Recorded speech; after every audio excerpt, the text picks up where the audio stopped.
BFM Business, un nouveau regard sur l'écho. Le grand journal, David Doba.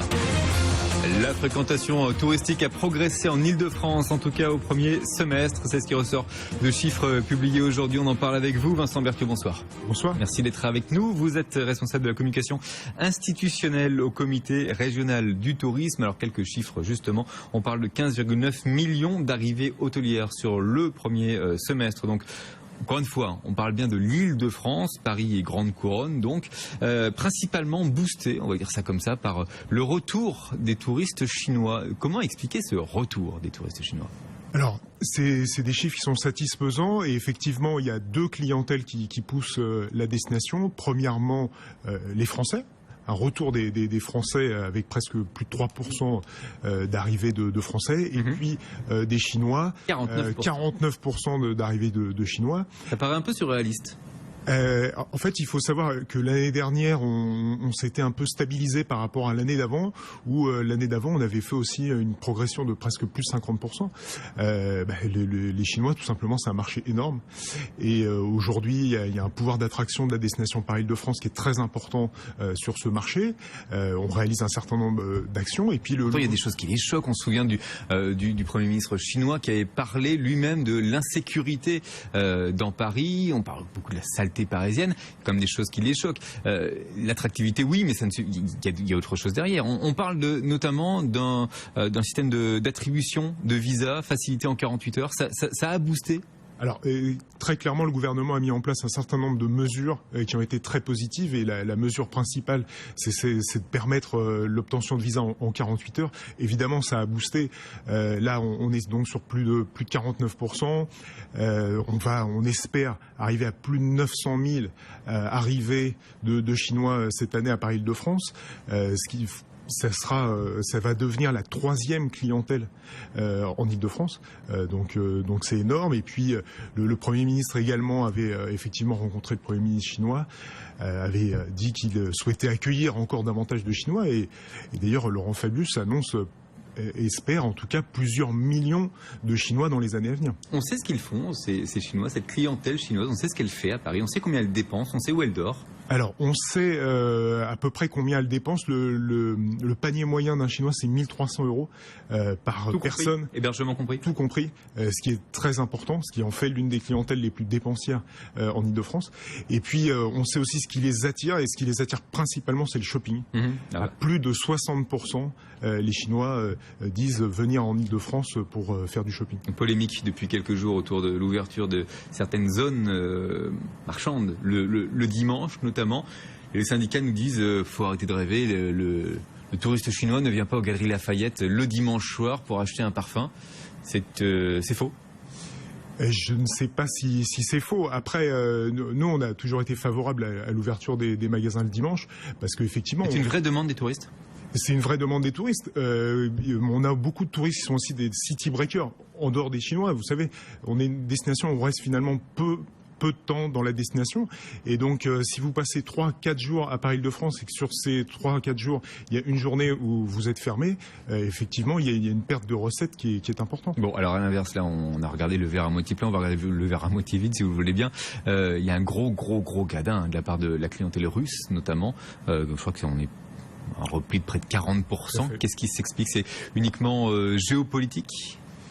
Je pense que déjà, d'une part, il y a la situation économique en Russie qui est compliquée. Il y a une dépréciation de la monnaie russe aussi par rapport à l'euro. Et effectivement, aujourd'hui, l'Île-de-France, c'est pas forcément ce qui les attire le plus, mais d'une manière générale, on se rend compte que les clientèles russes sont un petit peu moins présentes dans les grandes destinations européennes. Les Japonais également. Alors les Japonais également. Un peu les mêmes raisons, une situation économique difficile, une dépréciation de la monnaie, et puis tout simplement, vous savez, le tourisme, c'est très très lié à la situation économique ou à la situation politique des pays, et effectivement, on se rend compte qu'aujourd'hui, les Japonais sont en net repli. Vous parliez de la dévaluation de la monnaie japonaise, la dévaluation du yuan également, on y a assisté durant l'été. Est-ce que d'ores et déjà, on peut prévoir des conséquences de cette situation monétaire? Alors, honnêtement, et c'est un petit peu tôt pour le dire, aujourd'hui, il y aura sans doute quelques ajustements d'ici la fin de l'année. Mais aujourd'hui, on n'a aucun manque de réservation de la part des Chinois. Au contraire, on pense qu'on va faire vraiment une année exceptionnelle sur l'arrivée des Chinois. On verra ça du coup sur l'année prochaine, l'année 2016 a priori. Tout à fait, on pourra donner dès début 2016 les chiffres de la fréquentation sur le deuxième semestre. Alors on le disait, il y a eu des efforts qui ont été faits. Il en reste encore beaucoup à faire. Je vous parlais de la saleté tout à l'heure, je vous parlais de l'insécurité, on peut parler des capacités hôtelières, on peut parler de l'ouverture des magasins le dimanche. Il y a encore du pain sur la planche pour améliorer l'image de Paris.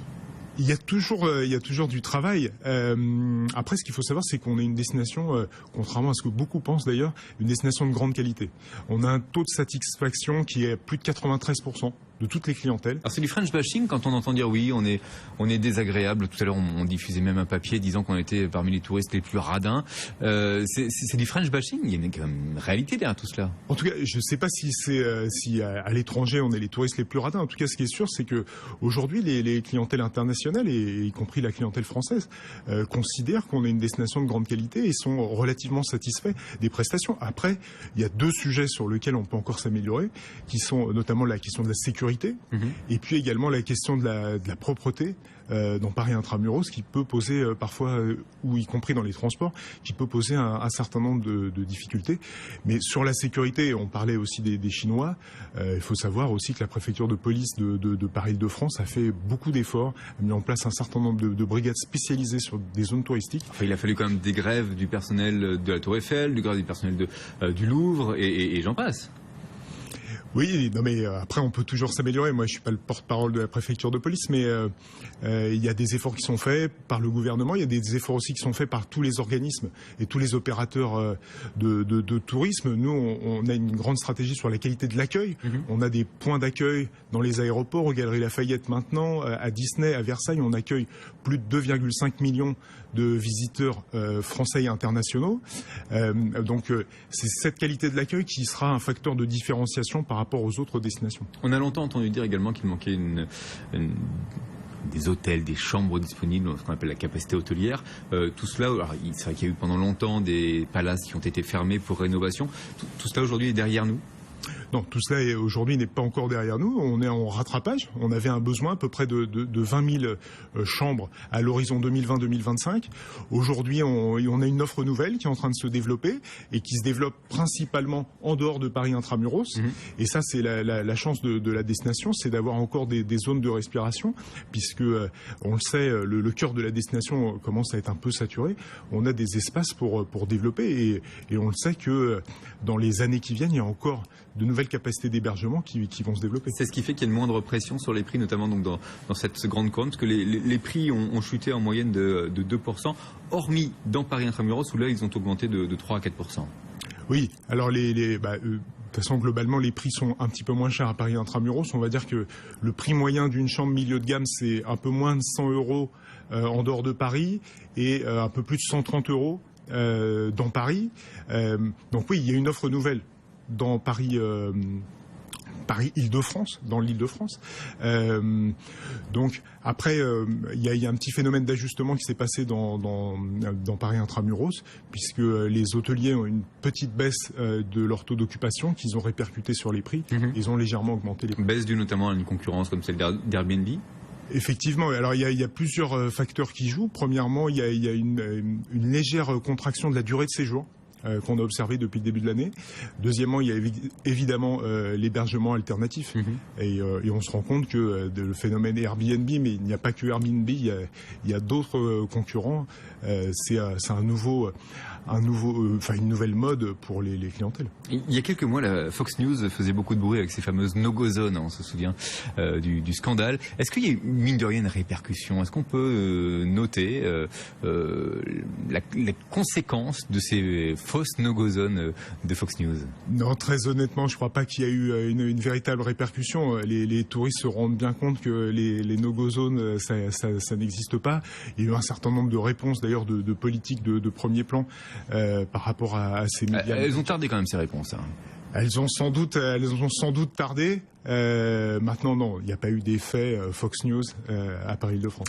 Merci beaucoup Vincent Berthiaud pour vos explications. Vincent Berthiaud, donc le responsable de la communication institutionnelle du comité régional du tourisme, la France, qui devrait donc, selon Laurent Fabius cet après-midi, battre un nouveau record mondial. On sera à plus de 85 millions de touristes. Merci encore. Merci. Vous restez avec nous, à suivre dans quelques instants Emmanuel Le Chypre avec sa librairie de l'écho, évidemment. Et puis quant à moi, bien j'aurai le plaisir de vous retrouver demain dès 12h30 pour l'invité de BFM Business. Et puis même endroit, même heure pour le grand journal à partir de 18h. Passez une excellente soirée et à demain sur BFM Business.